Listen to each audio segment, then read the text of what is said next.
Welcome to Soul Thrive, where we explore spirituality through healing trauma, shadow work, and applying the laws of the universe in order to master ourselves without the fear of the unknown. Hi, Atina. Welcome to the Soul Thrive podcast. I'm so excited that you're here. Please introduce yourself to our audience so they can get to know you a little bit more. Sure. So I'm Atina. I'm an intuitive success coach, and I am currently on Instagram helping people build the best possible relationship with themselves. And I'm here today with you guys and appreciating it so much that I have this space to actually share more about what I'm here to do and the impact that I'm driven to make. We're very, very excited to have you on and to have this discussion. Ivana, as per usual, has everything prepared. I kind of go more with the flow. She's the Virgo, I'm the Pisces, so we kind of work in that way. So she's got the questions ready for you. So let's get started. Yeah, so I know, having read your story, you had some pretty challenging things happen to you in your life, and your story is quite interesting. So I'm curious, like, what has led to the spiritual awakening? Sort of what was that aha moment? What was the catalyst to sort of, when you say, quote unquote, waking up, what was going on in your life, and how did that sort of propel you into where you are today and even the work that you're doing today?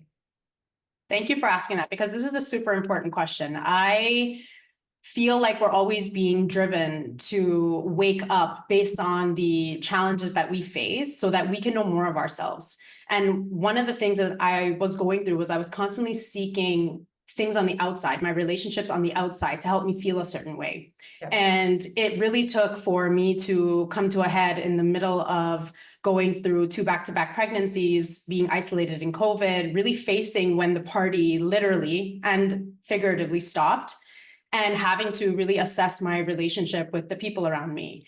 And what I thought that was doing was exposing a lot of the things that I was dealing with in relationship with others, but it really exposed my relationship with myself. And that was actually lacking.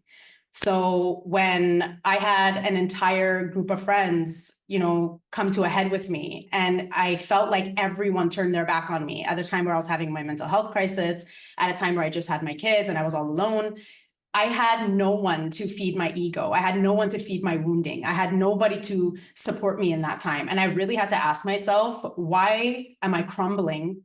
Because something outside of me is no longer present. Right. And when all of that got taken away, I had to literally rebuild a new foundation. And in hindsight, I see that that's what the universe, God was doing for me. It was helping me let go of all these different remnants and bits and pieces and all the conditioning and all these things that I was trying to take from the world outside of me to make me whole, so that I could wipe it clean and go in and really rebuild who was I before everything. Yeah. And that's really what happened. So you must have been very confident in trying to work through that process. There's got to have like a little bit, sometimes I think when we go through a contrast like that, the anger motivates us a little bit more. Yes. And the conviction that comes with that as well. And so I find that that's a very leadership type of quality to have. So most likely all that energy around you before was dimming your light for probably so long. Yes. And probably therapizing everybody around you, maybe fixing everyone else's problems and organizing everything else for everybody else probably. And then once you probably, the universe gave you this perspective of your personal awakening, it's like, now we need you to do you. We need you to be the best version of you, which is a big thing. I think a lot of people need to experience that awakening, but not everybody gets the opportunity to be able to step into that power. So I think you being able to coach and help people to do that and to find their empowerment is such a gift. And I'm curious, there has to be grief associated with all of this. Mm-hmm. Like, what has that process been like? Obviously there's grief in losing the friendships and the relationships, even though when you realize in hindsight that they were toxic, they were still kind of like a part of you. They were a part of your life. I don't know how long these friendships have been, but I know for myself, no longer being friends with people that you've known for decades. That's hard, regardless of like what the relationship has sort of like evolved into. But even like grieving, what has that process been like for you? Even grieving that old part of you, because it feels like it was Atina before and Atina who she really is, which is who you are now. So tell us a little bit about that process and sort of like grieving that old version of you, because I feel like that's what stops people from fully transforming and coming out on the other side. Yeah. Well, that's a great question, because I think the thing that keeps us trapped in a reality where we're experiencing the same toxic cycles and patterns and really karmic loops is that we think that we're struggling to let go of a person, but we're struggling to let go of the reflection of our past selves in them. Mhm. And this is, and I'm getting crazy chills because this is the big thing. Like, we always see a bit of ourselves in people, even when we're judging them, Yep. because that self-judgment is the loudest critic. And the more punishing we are of other people, the more angry we are, the more disloyal we see them, the more wrong we see them. It's the parts of ourselves that we've shamed and suppressed that we don't want to face. Yep. And a lot of the people, the friendships, the partners, the family members that we hold so accountable for things is the parts of ourselves that we don't want to hold accountable for ourselves. So we find somebody outside of ourselves to really wave our finger at, because it would be too painful to actually go inward and say, what are you showing me? What is it about me that I'm so repulsed by? What is an aspect of me that you're showing me? Because really our reality is just a mirror that's been shattered into a million pieces and projected outside of ourselves. And if we can actually just take every piece and do introspection, we'll see that this is part of ourselves that we've hidden.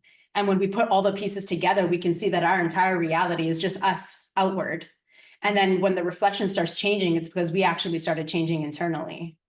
And that's really the key. And a lot of people that I am aiming to really speak to are those that are ready to take responsibility, because people do not like, and I see it on social media, to really, they get angry. How could you say that? This person is not a reflection of me. And my friendships were all, this person was a bit of my insecurity, even though they looked completely different than me on the outside. And I was per se that friend that got more attention or whatever it was. There was still the same internal battle that we were experiencing on the inside. And that's what that person reflected to me. And in the time when I was in the relationship with those people, I couldn't see it. And that's why I feel like the universe had to literally strip me of everything in an instant, because my awakening was meant to be a massive impact moment in my life. And it's not always like that for everybody, but I was meant to do what I'm doing right now. And it needed to be a little bit more kicking off the cliff, so that I really sat with myself and I said, but what was creating that ability for me to even be in relationship with them? Because it couldn't just be about them. There had to be something within me that even allowed that to even be crystallized in front of me. And that's where taking ownership comes in. And being the victim is no longer an option. The victim, we talk a The lot victim about mentality. that. Yeah. Victim mentality is the worst mentality to operate with. That doesn't mean that you probably weren't victimized at one point in time, but the accountability part is huge. Yes. Huge with that victim mentality, and like moving through that and having the awareness and the mirror in your experience gives you the opportunity to really do some really big inner work so that you can resolve your internal conflicts. And when you do that, then you have the ability to really manifest some great outcomes in your world and in your experiences. So that's fantastic. Yeah. So I'm curious, how have you used, because it seems like there was a lot of conflict that you attracted, because it needed to, obviously needed to happen. Conflict is good, teaches you character, makes you have like big awareness. So I'm curious, how did you navigate the conflict, and how did moving through that conflict help you heal? Because you talk a lot about how triggers can be used to help us heal. So how did you go about doing that? Because that must have been really hard, like especially if there's multiple conflicts happening at once. It's like, holy shit, my life just got blown out completely and I'm left with nothing. Well, what I can say is, in my past life, in this life, my ability to cope with conflict was zero. My ability to handle a trigger was me getting into a physical altercation with every single person who looked at me wrong. So I come from a background where violence was what you do when something goes wrong. And I lived in a very, very, very chaotic, violent, murder capital city of Canada. And I was in the middle of that, in the poverty, in all of it, in the gang, and in the crime, in all of it. So that actually I thought was my superpower, my ability to deal with conflict like this, until I started realizing in my journey that it was actually my greatest weakness, because the world had power over me. And eventually it turned into not it being violence physically, but in my friendships, seeing how easy it was for somebody to push a button and me lose all control emotionally. So it went from physically losing control to emotionally losing control to creating a mental health crisis where I had no mental control because my mind was just racing, to a point where I completely collapsed after that. And there was nothing, there was no wit, there was no one to beat up, there was nobody to lash out at, there was no one to accuse. And there was no more emotion, honestly. I went into complete numb. And in that space is when that light switch went off and I thought, oh my God, why am I giving something outside of me so much power? And that's when my awakening happened. And I took power back, and it allowed me to start dealing with my inner conflict where I had more space inside of me, where I had more awareness. So the next time when my awakening happened, something would trigger me, I would feel the pulsation, whereas before my body would just flood and I would react. Then it became this thing where, because in that depression, I created stillness, it almost allowed me to learn how to do that organically when I would be triggered. And in that space, I would feel it in my body. And that's when I started becoming hyper aware of how triggers feel in the body. This wasn't something I learned. It was like from something on the outside. It was something I was taught. Literally, I feel like divine trained me, like, feel where you're feeling that. And I would just feel my power center, just like every time I felt powerless, this part would just start boom, boom, boom, boom, boom. And I would sit with it. And instead of reacting, I would take a moment to feel it. And then I would see it dissipate. And then the wisdom would come into my mind, like, why do I think I'm powerless in this moment? There's always a way out without it needing to be a reaction. And I would respond differently. Then I just started using my triggers to be like, okay, what are you reflecting me? Because everything was a mirror to me. That anger that I felt that somebody was making me feel powerless like I did as a child. And then I started trying to make people feel powerless through my language, through my intensity, through my physicality.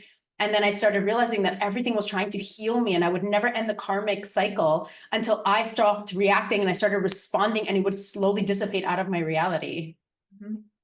Yeah. So I guess what you're saying, and we talk about this often, the triggers will always be there. Like the situations that will trigger you, people, certain dynamics will always be there, but it's a matter of, are you going to respond differently? Well, it's And also a learning how, because I think what I'm understanding too is what you're communicating, and I think your children probably played a massive role in this too. It's the regulating of the nervous system, because you knew you can't operate the way you were operating before, because that's number one, giving your power away to something externally, like you communicated. But what are you teaching your kids? And Right. you have to self-soothe them, and you have to be a better example for them. And that's kind of what the work is all about at the end of the day. It's like, we want to spiritually evolve for the next generation and break patterns and be able to lead with regulated nervous system. So like that pulsation in the solar plexus, often I teach too, where I'm like, that's your dysregulation speaking. So you can either lean into it and feel it and let it take over so that you have the ability to process what's happening as far as your trigger goes and your coping mechanism goes, or you're going to be consumed by it, and you're going to get dysregulated, and someone's going to have power over you. Right. And that's kind of it's a mastery. That's something that not very many people can do. It is like you said, it's a process where you have to key in and have such self-awareness and be able to hold yourself completely accountable and sit in that. And it's uncomfortable. Yeah. It's But so also how you said, uncomfortable. like, but what part of me is also attracting this person, this situation, this Yep. conflict outside? I mean, we even talk about, I was walking down the street the other day and there were people fighting. I'm like, this is also conflict. Yep. So even though I'm not getting into a fight with anyone, I feel like this is a mirror to some little conflict going on inside of me. So it's interesting. Yes. I love what you're saying, because you're basically saying you're scanning your life and your environment to see what parts of you are being reflected back to you, which is that accountability, which is that I'm not a victim. I have a role in everything that's happened to me, maybe because I've also allowed it and so on.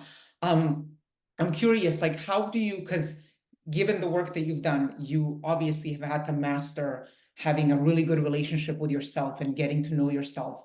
How do you keep doing that even today? What are some rituals? What are some things that you can continue to sort of do for yourself to be able to stay connected? And then I'm assuming it's the same thing that you teach your clients as well, in terms of what is the next step that they can take in order to move in that direction. So 3 of the most powerful things that I like to share with people, and this is so fucking important because everybody wants to know, okay, if I came from the hood and I can have the ability to not be reactive the way I was in the environment I was in, that is why my story had to be the way it was, because I'm the perfect person to help you see that you don't need to react. So I have always loved dancing since I was a kid. I used to go to raves underage, and yeah, it was bad, but not really, because it was an outlet for people like me in the hood who were constantly needing to protect themselves. But when you went in an environment, yes, there was violence in those places, it was a space for me to let go. And I can't imagine being packed in an environment with people who have so much trauma and no way to let it out, and people that are carrying so much pain, and at least having a place to go. And sometimes we, look at places like nightclubs and stuff that do have a heaviness to them. But if you can do it in a way where you're not abusing alcohol or doing things in a way that's contributing to the heaviness of the energy, and you truly go there with the intention to let off steam, it can be such a powerful tool in helping you not only have fun, but raise your vibration, but also release the tension in your body, which is trapped energy, and give you that liberation that you're seeking. It's when we start including all of this other stuff to it, to that party scene, that makes it this thing that can't have the full benefit. And that's why you see so many retreats now where there's so much dancing and all of that included, because it is meant to be healing. It's just that society has coupled it with so many other things that has made it not the beneficial tool that it could be. And one of my ultimate dreams is to throw my own raves that aren't infused with substances and are just a space for you to have that type of high vibration and energy and allow it to be a healing space. So that's one thing. Dancing, but I was dancing for 30 minutes before I got on this call with you guys. That's great. Twirling around in my space. So that's something I highly recommend. The second thing is nature. I was always anti-nature. I love being inside because I grew up in a cold environment and in the coldest city in Canada. And Where did you grow up, by the way? I grew up in Winnipeg. So that's where I'm originally from. And it is freezing there. So people don't walk. Like I drive to my mailbox. So even in the summer. So my thing is ever since I had my awakening, I started seeing energy. And I started getting so connected to nature, and I would see more in nature, and I would get better downloads. So sometimes when we're lost in our thought and we're stressed and we're overthinking, just stepping outside and being able to walk in the energy of where you're most grounded, you're going to connect to your higher self. Those downloads, those insights, those answers and steps are going to be so different than you trying to sit there and figure it out.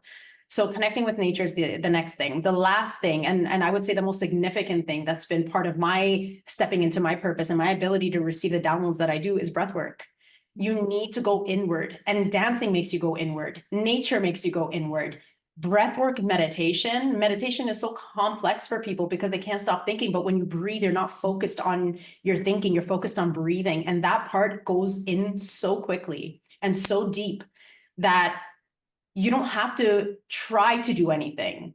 You're connected, and those insights might not be perceived immediately, but as you're going through life, you're going to manifest situations that are going to give you the aha moment.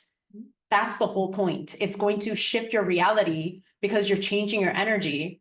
And then the reality will start shape shifting to what you need in that moment after the breathwork session. And that's when you're going to get that's how I make my videos. Right. Because life will show up, and then I'll realize, and something I couldn't realize before because my energy was down here in the problem. I do breathwork. I come outside of the problem. I expand myself. Then reality must shift with that expansion. And then I can have a similar problem, but for some reason now I can see it from a higher perspective. And that is how you transform your life and who you are showing up as and becoming every single day in every moment. Love that. Those are I love that. Those are great examples of how to kind of regulate yourself and get into a better high vibrational stance for sure. Absolutely. Maybe to end on this question, one of your favorite topics, how much has inner child healing played a role in this entire process? Because you mentioned childhood trauma and the way you grew up. So I have a feeling that this is something that you probably explored for yourself in terms of looking at what your childhood was like, what your child self was feeling when you were younger, and how maybe your adult life was reflecting the same issues because the universe wanted to bring them to your attention so that you can resolve it once and for all. I'm curious about sort of that, and if you've done inner child healing. Yeah, so everything in our adult life is a projection of our childhood. And, you know, I heard a lot about the term inner child healing, and there's so many things in the therapy and the spirituality world that I'm not so, you know, involved in labely, but I do know that everything in my childhood was shown to me in my relationships with women, the tumultuous relationship that I had with my own mom and not feeling protected, and the disloyalty and the betrayal. And even though she was a superwoman at what she had gone through to be able to get 4 children alone from Iran and deal with that all by herself, and then go into her own mental crisis that didn't allow her to be a present mother.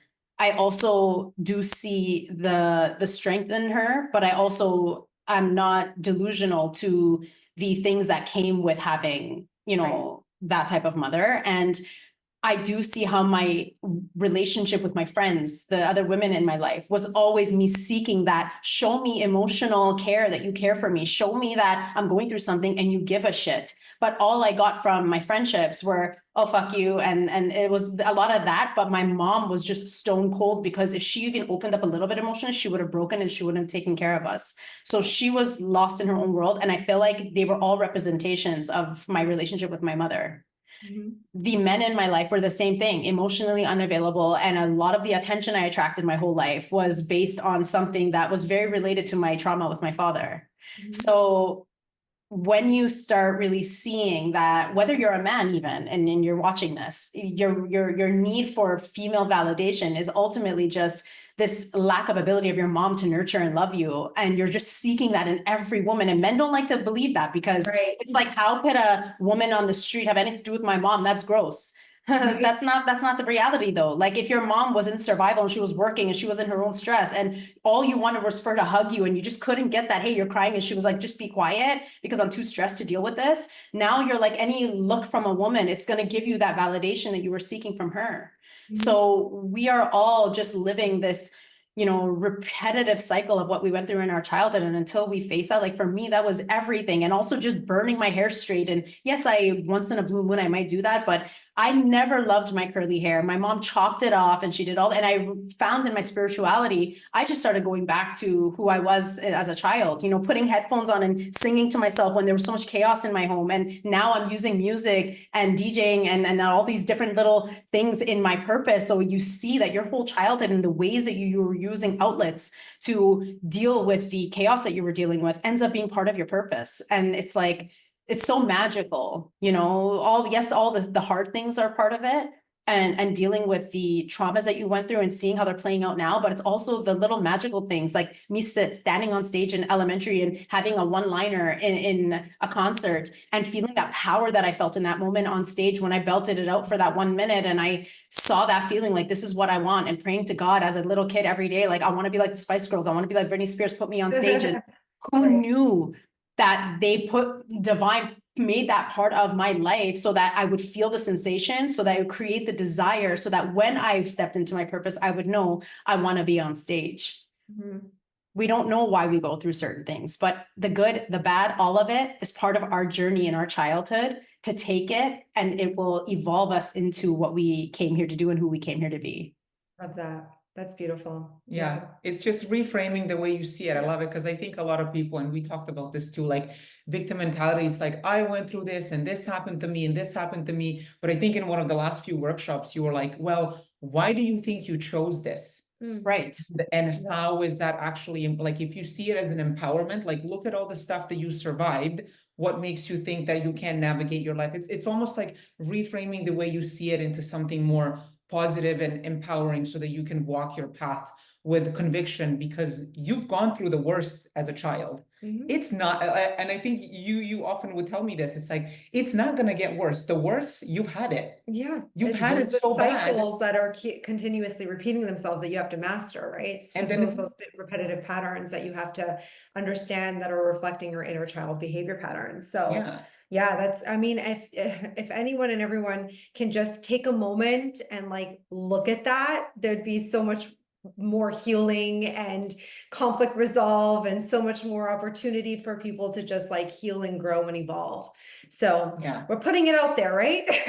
Well, one of the things that I would say is, I grew up always going back and forth to like, why did I have to be, Persians are typically, you would look at them, they're very well off. They have a mom and dad. They're very successful. They come from, why out of all the Iranians in the world, I had to be the one that came with no father, that came in such an impoverished background and live in the city and then violence, like why? And I always felt so different as a kid. Like I felt different than everyone I was around. And then growing up having tattoos, and every time I'd meet Persian people in Toronto, and there's so many here, and I feel like they would look at me like, oh, she's so tatted up and she's so different than us. And I always thought like there was something wrong with my background until I realized I was meant to be different than every single person that is part of my culture and what would be normal, because I'm meant to stick out. Because when I was meant to do my purpose, I was meant to be so different that there would be a story that would be so inspiring to show you that it doesn't matter where you come from.